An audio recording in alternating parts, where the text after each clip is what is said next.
out of it today.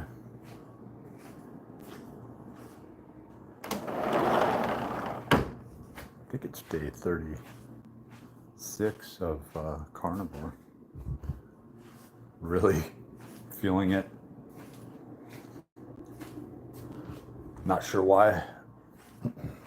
Woke up out of it about 2 hours into my walk, and I was like, wow, this is really hard. I don't think I'm going to be able to get through this day. And hit up some beef liver for the first couple hours. Went into a couple Angus beef patties. Just had a can of sardines. And believe it or not, this is just like really typical for me. And I'm just tripping out on how I'm completely out of it. Something must be working. But I didn't feel like this until I started on the trimethylglycine.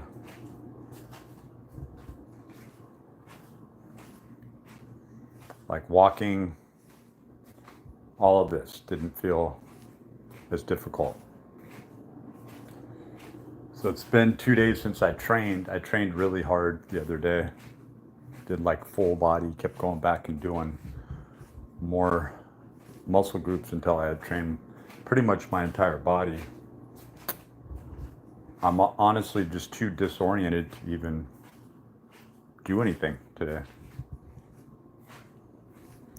I'm always really honest with myself. Like I will push myself to a certain extent, but I want to be honest with myself about whether or not I'm, tapping into energy that's just like gonna end up making me sick, or because I'm always doing so much. And I want to give my training everything I've got. And so this gets into the areas of identity, right? There's a point where the people that you know are no longer people that you identify with. And that can be pretty hardcore for most people to come down to that. That their family, their mother, their father, their sister, their brother, their friends, the people that they know,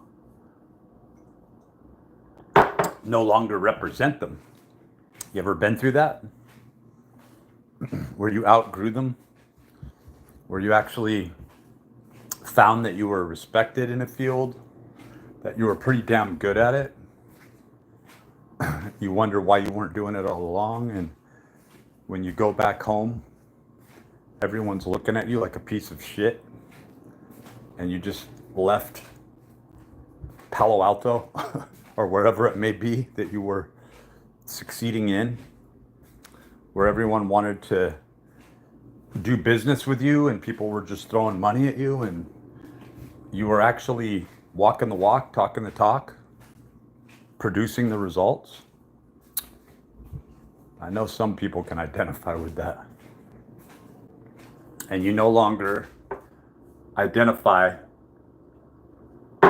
nor can identify, you don't even have the time to supplicate, to reduce yourself for a toxic family member or friends or a town that never knew you, never cared about you, and was trying to keep you trapped into an ideology that doesn't even exist. You ever had that eye-opening, awe-inspiring moment? And then some of us escape it,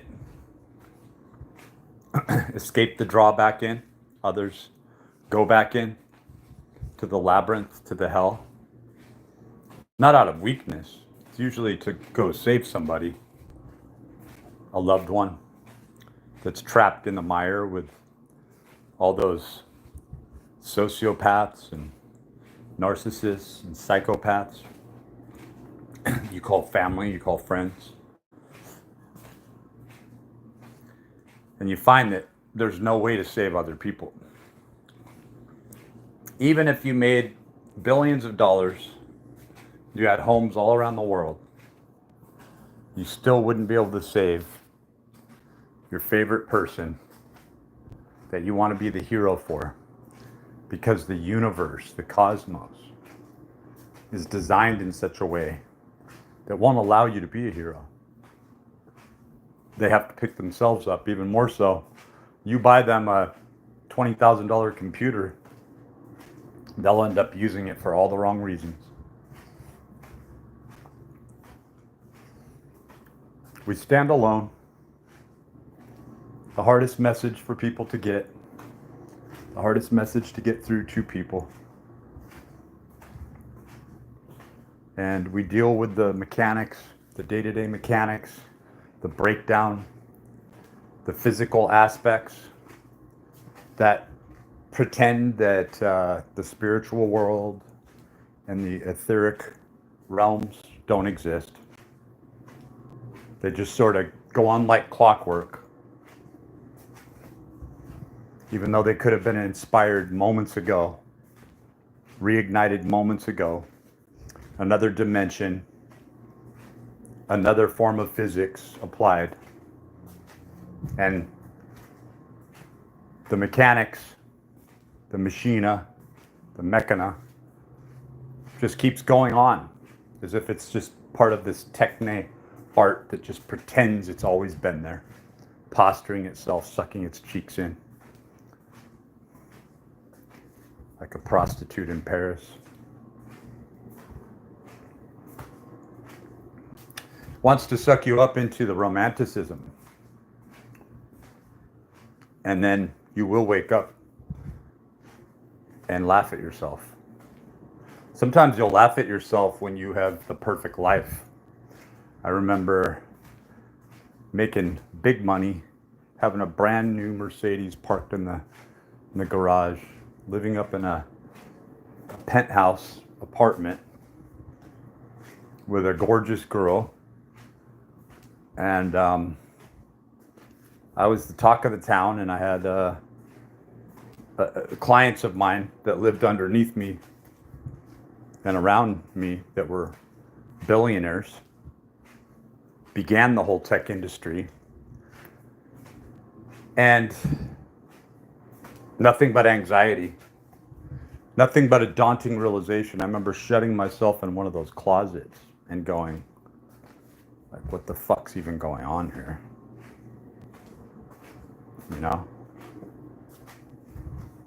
You expect somebody to sort of like take up shop and pick up the whole household, and neither of you really give a shit. It's like this tech wave that's coming. You can sense it, you can feel it. The building won't be standing. The fads will fade away. But the idea, the energy remains, culminates, changes from one codified system to the next. Travels on through mimetic veins through the universe, connecting you to some AI presence that arbitrarily doesn't give a fuck if you live or die.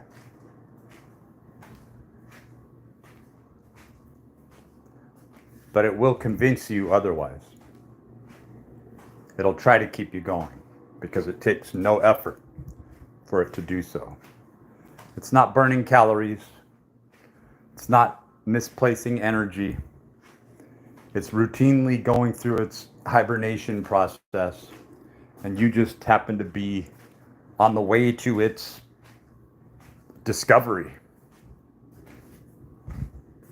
Its mimetic discovery. It keeps doors locked, like the seals, the biblical seals, until you happenstance upon one of those seals and pop that cork, and suddenly you're in a world of hurt. Your reality has been shifted.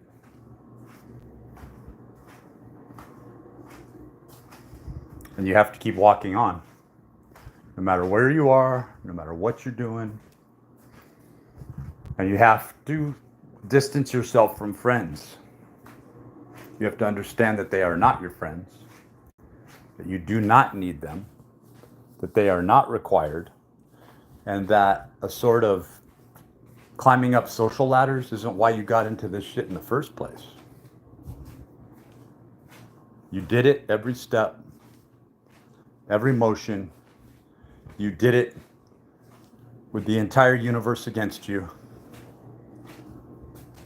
wanting you to die, expecting you to die. And you did it through the power of one. You had to discover the principles where they were heavily occulted and they didn't even seem to exist. You couldn't find them in church. In fact, they were the furthest distance away from where they should have been. You couldn't find them in your relatives and your grandma and your grandfather. They just stood for some stoic resistance, quasi-stoic resistance. They weren't true stoics.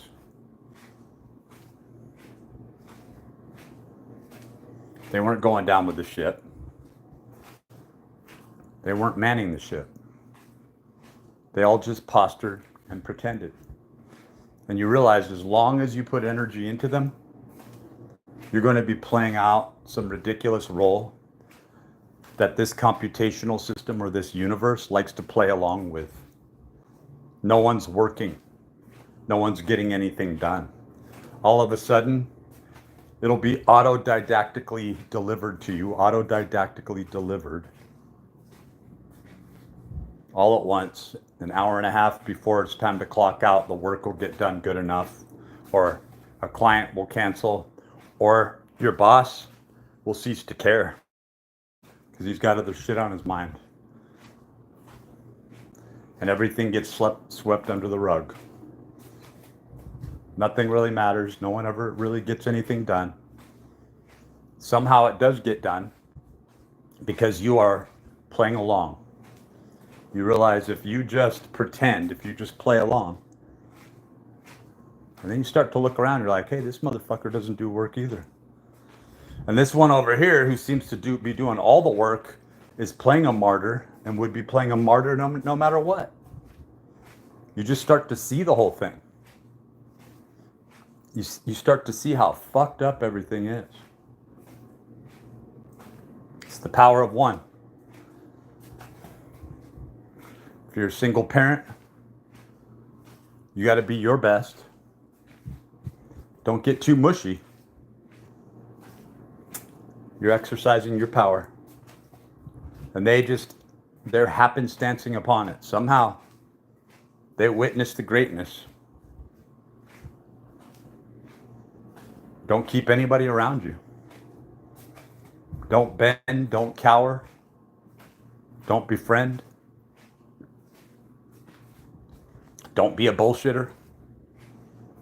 Stay the course. Focus on the principles. Keep your diet solid.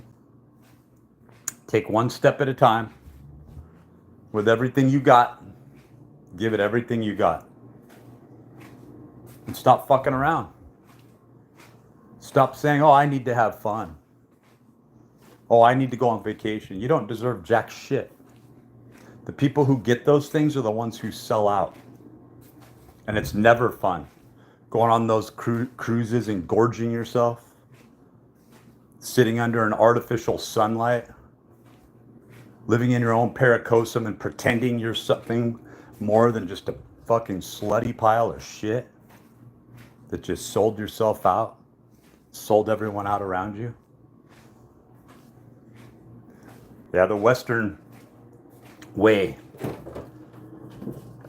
has gotten into the fabric of society, the fabric of the world.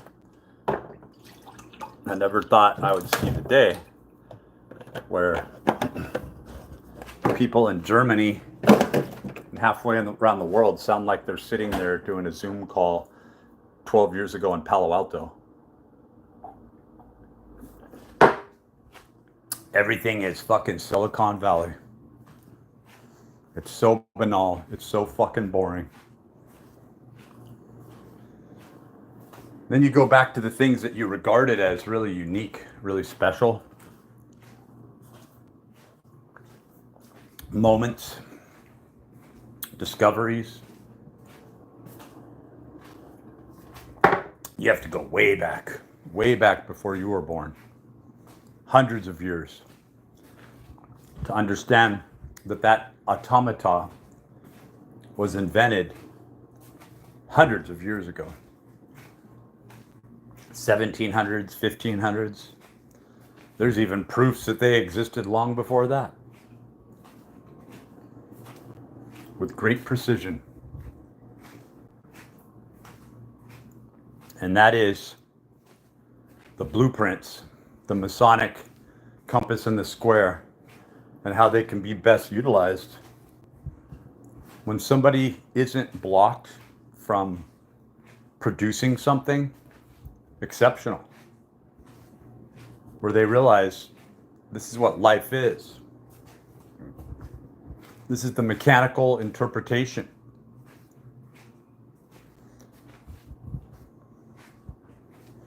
And now we've reached the cellular structure, the biohacking, the cellular stage.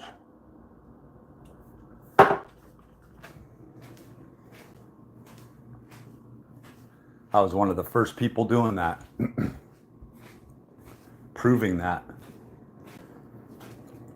And you can demonstrate a value, and people will be like seeing you through their own eyes, through their own corrupt, toxic eyes.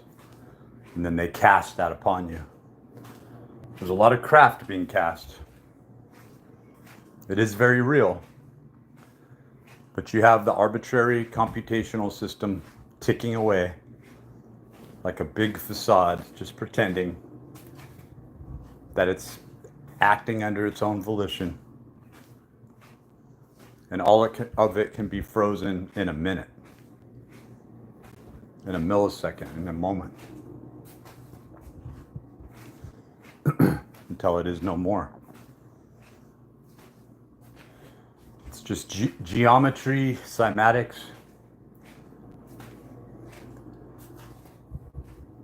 And we live within it.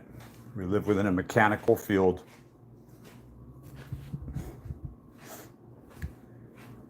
It's sort of a prison or oasis, depending on how you see it.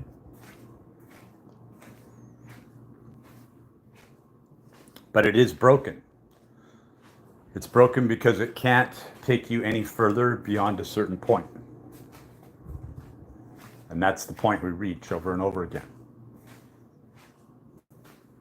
That's when we start to suffocate.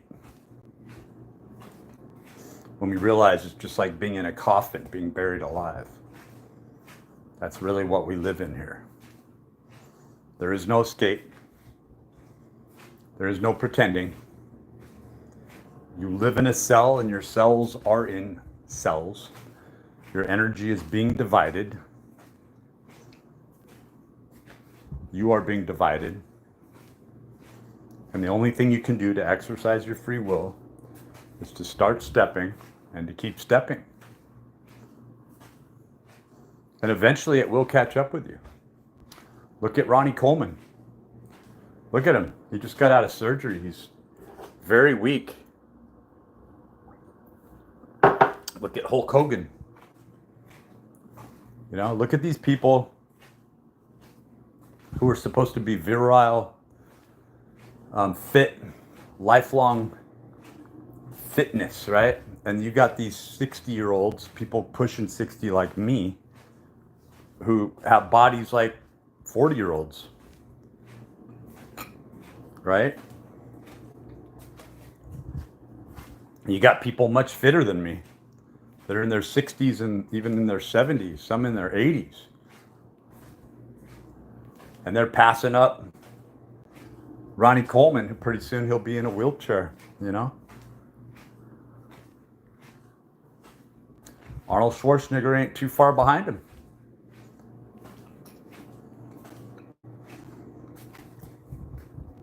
So you have these people with all this hubris that used up their youth.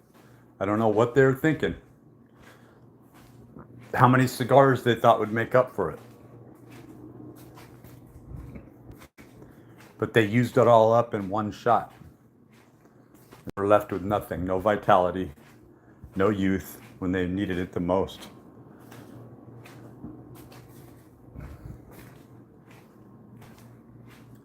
Meanwhile, people like Jack LaLanne, I think he lived till he was in his 90s, I think. Frank Zane, I think, is still alive. Clarence Bass. So who won, right? Who won? That's my question. Like, you needed to win that prize. You needed to be the man of the day.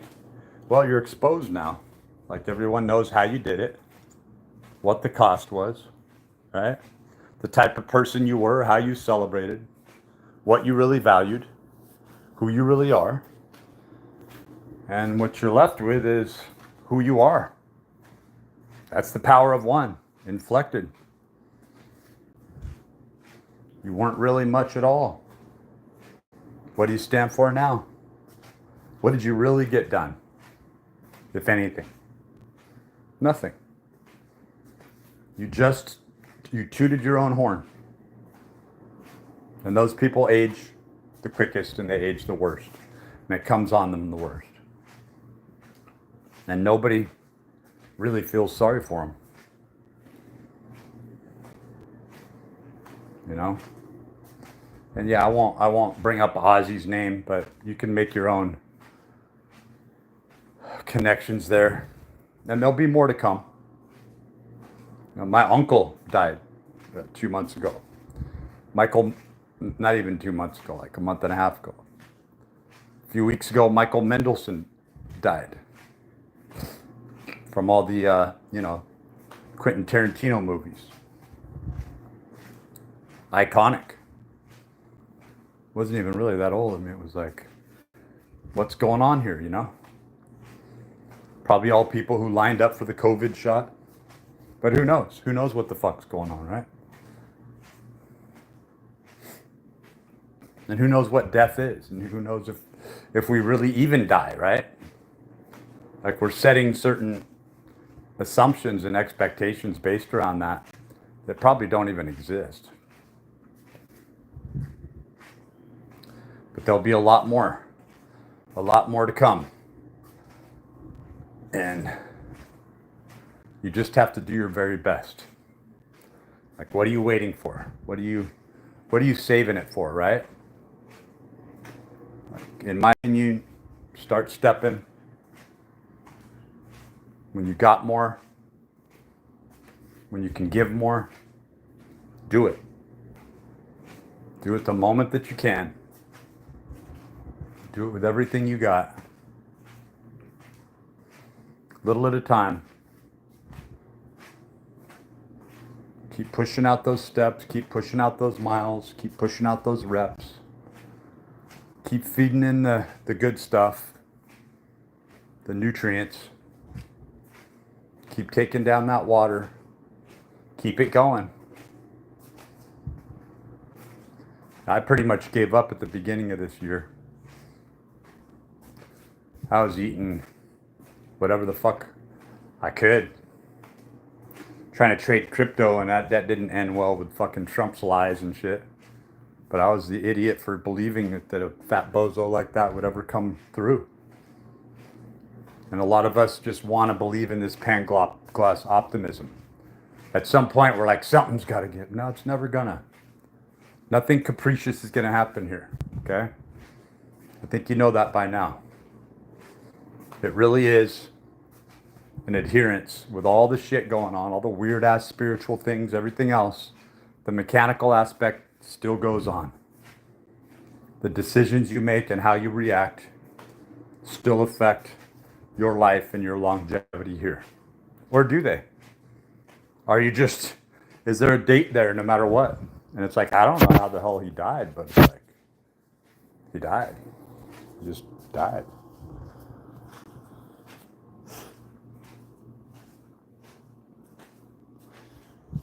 And everybody acts like they're hearing voices, talking to voices. And then all of a sudden they get real stiff-lipped and they keep it to themselves. Yeah, so this week we're going on our going to be passing 40 days on carnivore very strictly. And then I did like 10 or 11 days prior to that. And I really didn't go off of it too bad. Like I I ate two packages of Oreos over the course of 5 days with two rice and like sardine meals or something like that, just twice in those 5 days. And then I just went right back on. And I only did that once every like 18 hours. I was actually fasting that whole time or doing carnivore. The only time I ate any carbs was like 18 hours spaced out in between. That's not true. There was a couple days where I woke up and I just did it and said, fuck it, with some coffee, you know. It's quite delicious, but was it worth it? No. Like when you think about how ice cream tastes, when you really think about it, I've done this so many times and I've blown it so many times and then I've gotten over it so many times year after year that when I think about, like, I got these like Pop-Tart things here. My son ate 2 of these cookies. These are even pretty healthy for the most part. I got a 20-pound bag of rice here. I don't touch it. I don't touch it. I don't need it. Got a whole box of Kashi cereal, one of the first things that I would turn to here. Even my kids, they took a couple bites out of it and moved on. That's why I wrapped it up so it wouldn't take up moisture. Yeah, everything's overhyped. None of the good stuff that comes out of land that, you know, the food and the food quality is just so low. Nothing tastes the same as it used to. Everything's stripped and everybody is greedy. Everybody just wants more, more, more.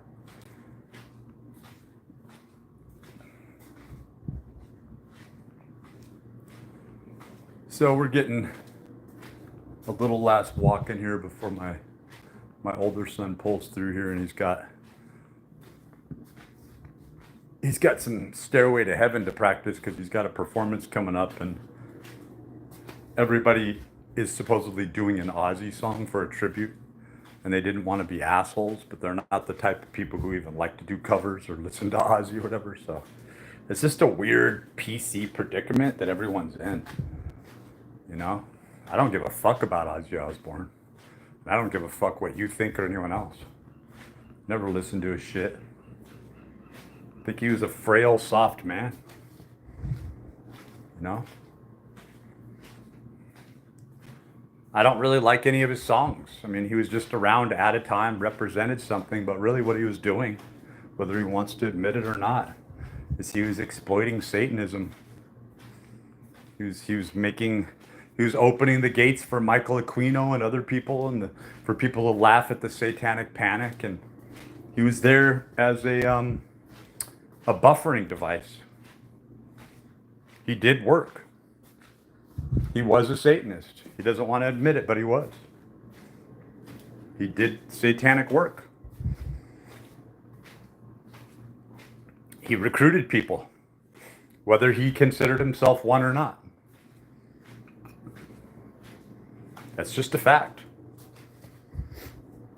You can't get away from what you do, your works. So we have to be really careful. We all have to catch ourselves at a point and go, you know, my works don't match what I'm saying, or what I do and what I have passion for are completely different. Everything has to get into sync. And maybe you're just not a good person. Maybe nobody's a good person. You ever think of that? Everybody's trying to pretend they're so great. They're trying to be Boy Scouts and Girl Scouts. None of them are. They're so self-righteous. That's the worst type of hubris to have.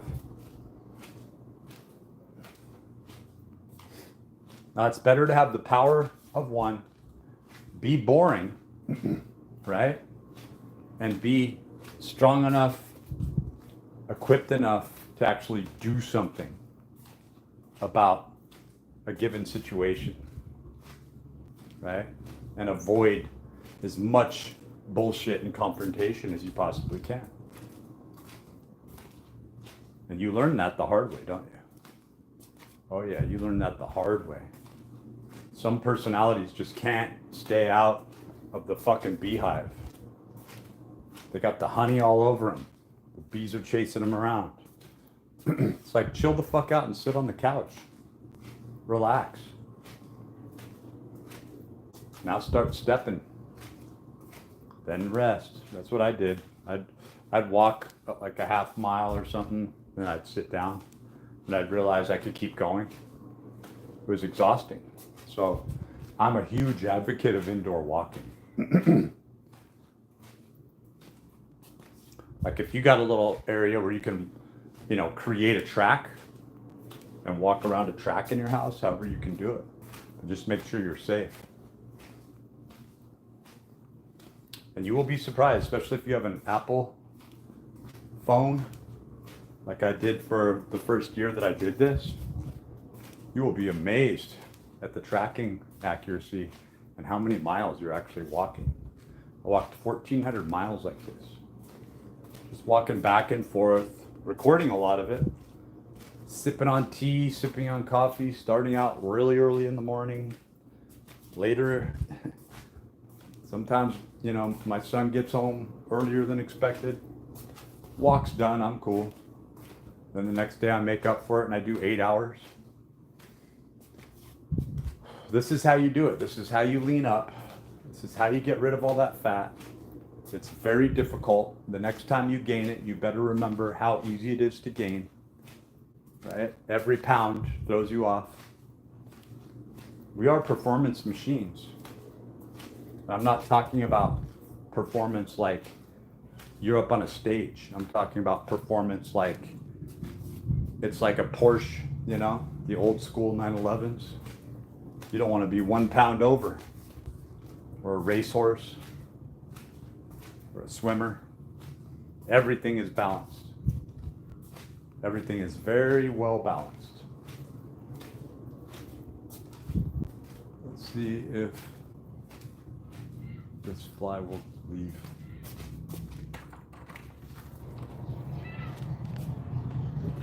Nope, it wants to stay.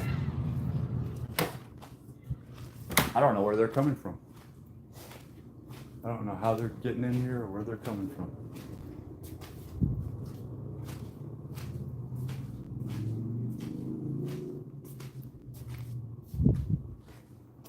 Weird.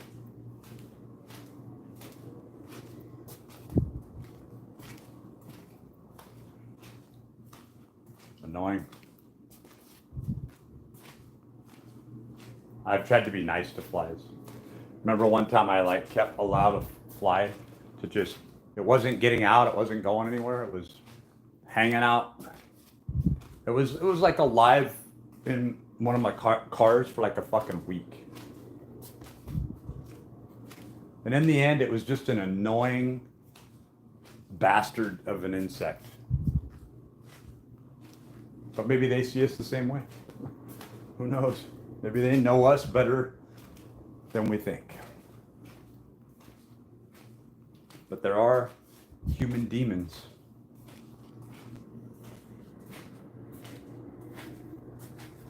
It's hard, you'd be hard pressed to prove that every one of the people you've met in your life isn't a demon.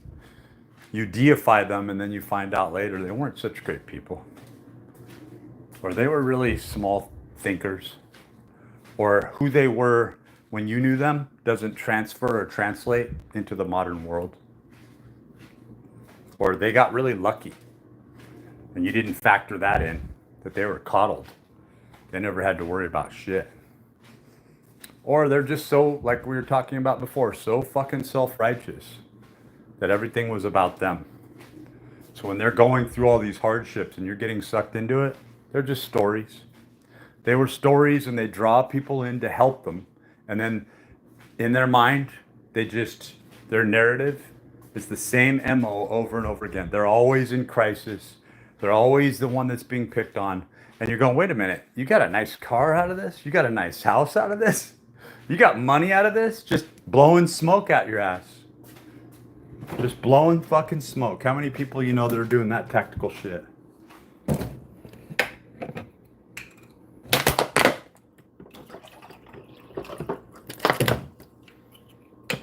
born to deceive.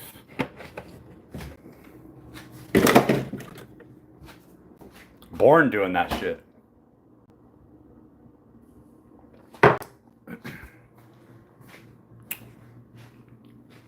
Born con artists. That's what they are. So many of those. And usually they're chameleons and they're stealing someone else's image, namesake, everything, and copying them. They're very good at mimicking other people. But they have no self. There's no true self there ever. They knew that. They knew in order to survive, they're going to have to start behaving like the ones in the class that are getting away with shit. Or being praised, prized, awarded. They just took on the behavior. And we celebrate actors. We celebrate the thespians, the ones that invite the muses in. It's what fucking the Process Church is all about, man. MK Ultra. It's to inflict so much trauma and so much pain in a child that another entity can just come into them, take them over. As the fly flies by. Piece of shit. And it loves shit. And it'll remind you that you just laid a stinky shit. It'll go right to that toilet. It'll go right to the bottom of your shoe.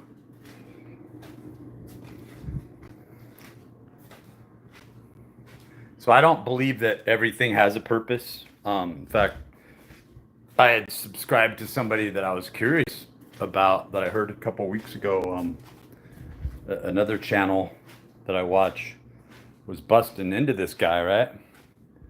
And it was like, oh man, you're not going to give the name out? I'm kind of curious because I like all the things that you're saying that this guy stands for. And then when I watched, I'm like, nah, this guy ain't for me at all. But so weird how it got put in my algorithm 2 weeks later. It wouldn't give it to me until it was random.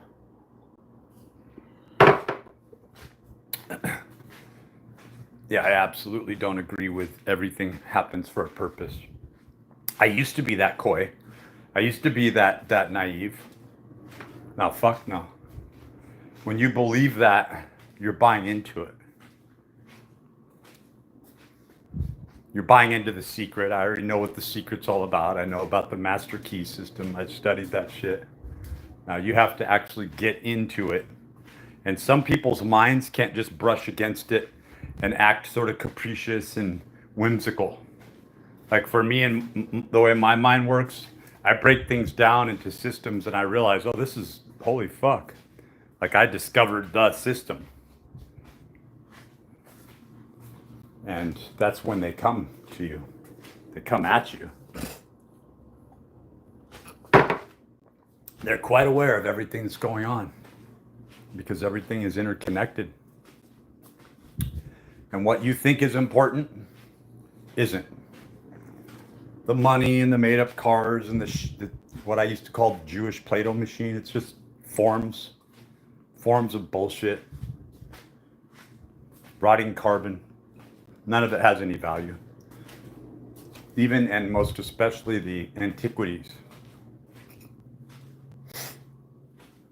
They're interesting, I'll give you that. Craftsmanship is interesting, especially what we've lost. But I'm not fascinated by anything. I'm not. Tartaria, all this bullshit, I'm not fascinated by it. You'll never find out the answer. And if you did, they'd be lying to you. There'd be no way to validate it. Like that's what people don't put together, is the fact that if this UFO disclosure, if they went, okay, we'll tell you everything we know, right? There's no way to then vet, even if they gave you, honestly, every bit of information and even broke out some of the redacted shit, you still wouldn't trust them. Once you lie, once you're lied to, there's nothing that you can trust from that point on. The government, even if it became honest tomorrow, even if every archive was released, even if AI released it all, You still wouldn't fucking know. You wouldn't know what the agenda is. But that would be the key. And that's what I think AI is here to do. And why the AI agenda is being pushed. Because I think the AI is going to be used for hard disclosure of everything. And what comes after. What comes after that. Like for the people who hire a PI to go see their slutty ass wife banging half the town. Did you really want to know? 2 weeks ago, you were playing, pitch and putt baseball with her son, your stepson, having barbecues, smiling. You knew she was just a horny hoe, and that's all that ever existed. But the facade was your whole life, and now you got nothing, right? And now everything that you do, you're either hitting the bottle, or you're going out with as many women as you can, or you're trying to prove that somebody more worthy likes you. But either way, you put so much energy into it, right, that you'll never live in a true way ever again. When you were trying to believe in illusion, you were closer to the truth than when you lived the truth and you were trying to get toward the illusion. Like trying to articulate to yourself, I must have the illusion, as opposed to living in the illusion and going, oh, this is reality. You think it's the same, but it's not.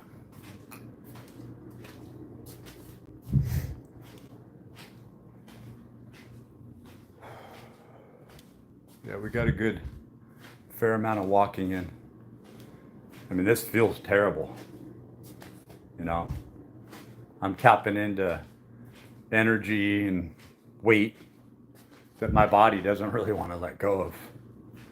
And it's like I'm doing this all over again. This hurts. This fucking hurts.